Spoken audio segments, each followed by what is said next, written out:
Hey guys, Ryan here for Bender Wins. Hope everyone's doing well today. Here with your daily free picks. All right, got a couple plays for you guys today. Got a hockey play as well as college basketball. Yesterday, guys, we went 1-1 in free picks.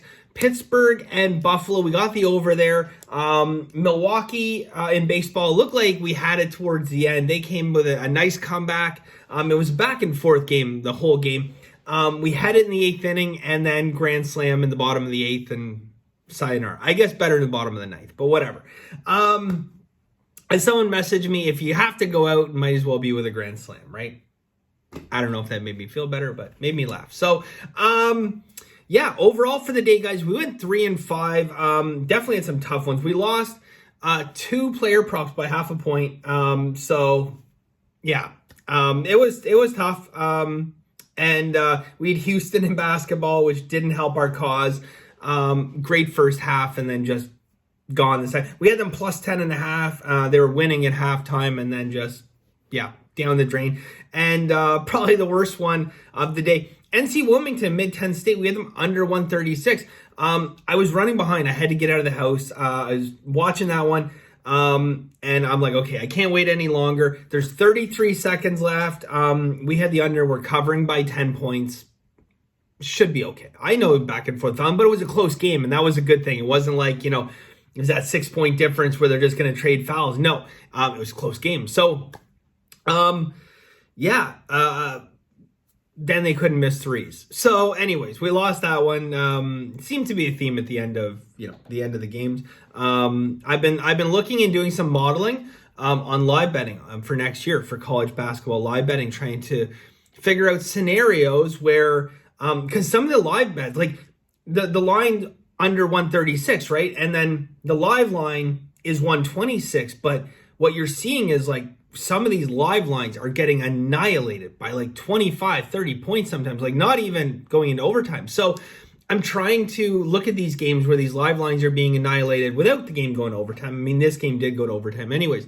But try to piece together what makes these games soar over, like not just barely creep over the live line, but crush the live line, beat the original line, because we crack that, we'll make a lot of money off it. So working on that, just right now, just pulling data and everything like that.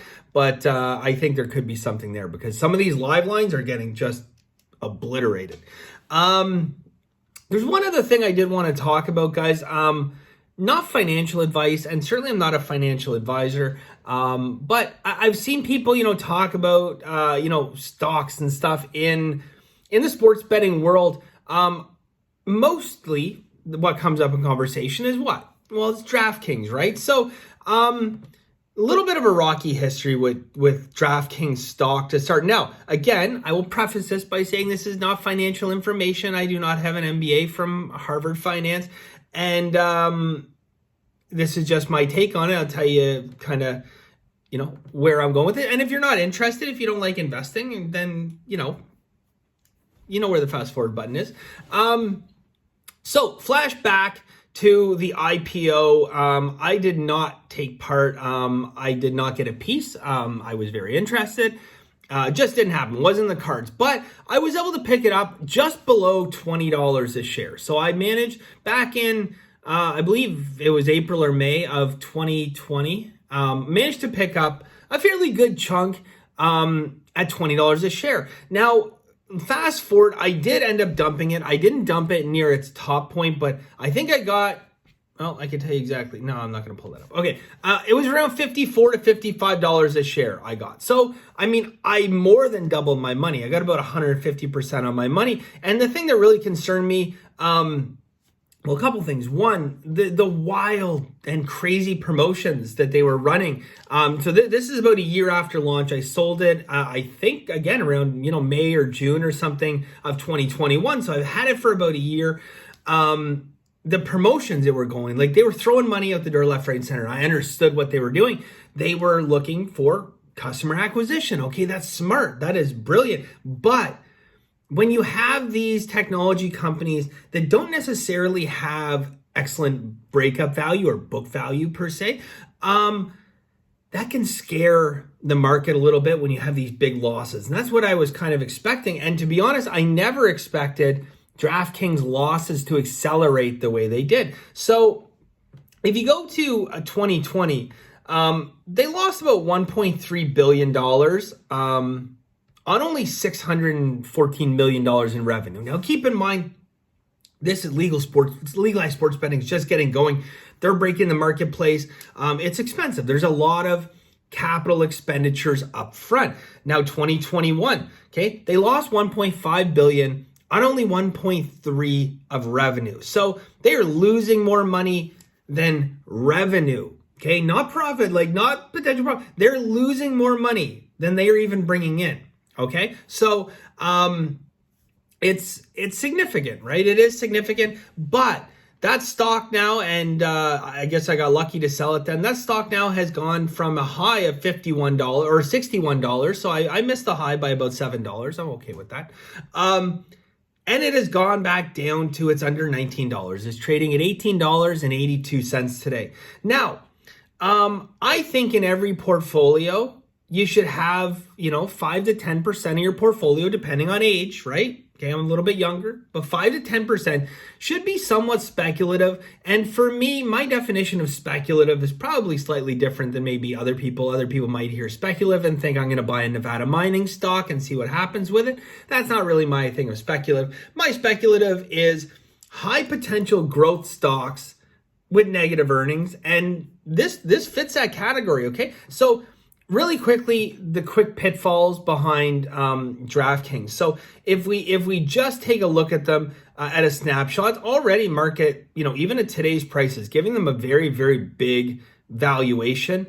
The profit margin, okay, this is a new and blossoming business in the United States. Profit margin is very weak, but they continue to be in acquisition mode, okay? They are acquiring, they have tons of ways to raise new capital. Capital is not necessarily a terrible thing, okay? They're sitting on $2 billion in cash, which means they have about $5 per share in cash, which is good, and only about $1 billion in debt. And that might sound like, oh my God, like $1 billion in debt, but it's manageable. Now, here's one of the things I think may, be a little bit of a drag. Look, they're an internet company. They don't sit on real assets particularly. So the book value, the breakup value of this company, you're looking about $4 a share. Okay. So, the only reason that they would be an acquisition target would be, well, basically, because people see the potential in the future for them to make profit. It's not like, like a poor example, but like a cruise line company, right? Let's say the book value of their company was worth in total tangible assets, $25 a share, and they're trading at $14 a share. Well, a big, massive conglomerate, maybe Disney comes in and says, yep, hostile takeover, we're buying all the shares, we'll buy you out.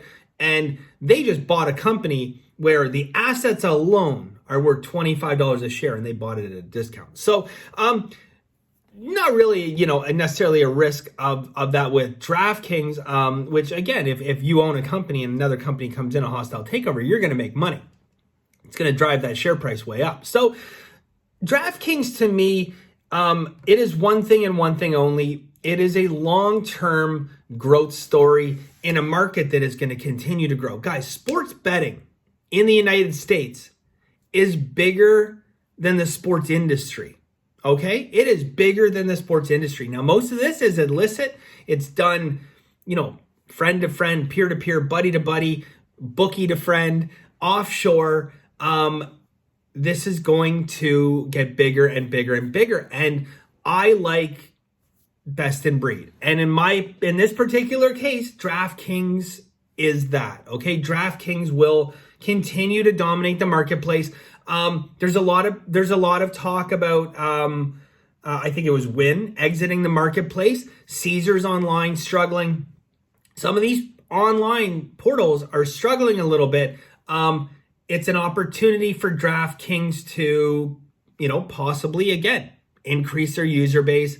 Eventually, these wild promotions are going to start to dry out as the market becomes more mature. And yes, there's always going to be new entering the market. There's going to be new companies entering the market, different niches. I still think, you're going to get companies that enter the marketplace that are offering, reduced juice eventually. There's going to be companies entering the marketplace that are going to be offering like all the bets you can get in Canada and everywhere else in the world, right? Which some of these sites don't seem to do, although they are starting to do a better job. So at the end of the day, again, not financial advice. I'm not a financial advisor, yada, yada, yada. I'm a degenerate professional sports bettor, okay? But that being said, I have bought back in now that DraftKings fell below $19. And look, there's definitely some hurdles ahead. This is not a stock that I'm going to start looking at every single day. This is part of my 5 to 10% speculative stocks. I'm going to sit on this for 15 years and see what happens. Okay? They're going to make it or they're not. But I think the upside to DraftKings, maybe $100, $150, $200 a share down the road. What's the downside?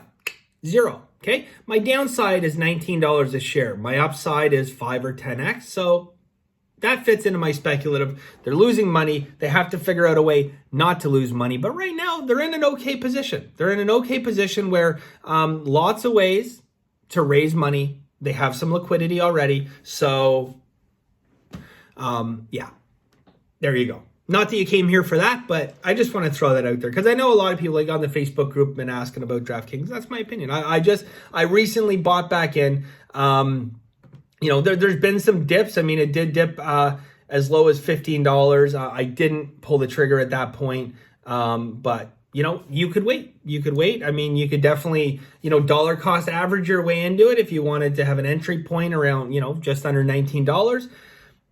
Buy a little bit more down the road. For me, I do think it's undervalued, and really this is going to be such a long-term investment for me. This is not a trade. This is a long-term investment that, I'd rather get my position in now and have it.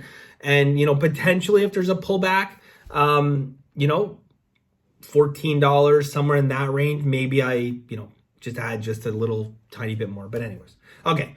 Now that we're done that, everyone's like, yeah, give us the picks. Okay. Here's what we got today, guys. Couple plays. Starting off, 1 unit play, Dallas and Carolina over 6 goals, minus 118. So Dallas, Carolina over 6 goals, minus 118. Ooh, boy. Okay, slow down, everybody. Back up. This is absolute. That's dangerous. That there, my friends, is dangerous. Under 6 minus 118. That would have been that probably would have been a first on Bender wins. I'm glad we dodged that one. So Dallas and Carolina under 6 minus 118. Under 6 minus 118. All right, next guys, and that's for 1 unit. Next guys, we are gonna go half a unit on Houston plus 1.5. We are talking college basketball here. Houston plus 1.5. Got a nice system on Houston, comes in at 58%. I do think this, again, I'm not going to go out and call this a trap line. It's not a trap line. But you just know, where the public is going to be on this. And we've already seen a reverse line move. Look, 61% of bets are on Arizona. We've seen that line come down from 2.5 down to 1.5. Nice money distribution on Houston. We've got some good, solid steam and reverse line moves on Houston. So yeah, that's the play on this one, guys. And like I said, I mentioned the system, 58%, good for a 12.8% ROI. But again, just a half unit on this one today. Houston plus 1.5. Okay, that is it, guys. So again, if you're fast forward happy and you just caught the very first thing of what I said about Dallas, Carolina under 6 minus 118. That's it for us today, guys. Thank you very much. I really appreciate it.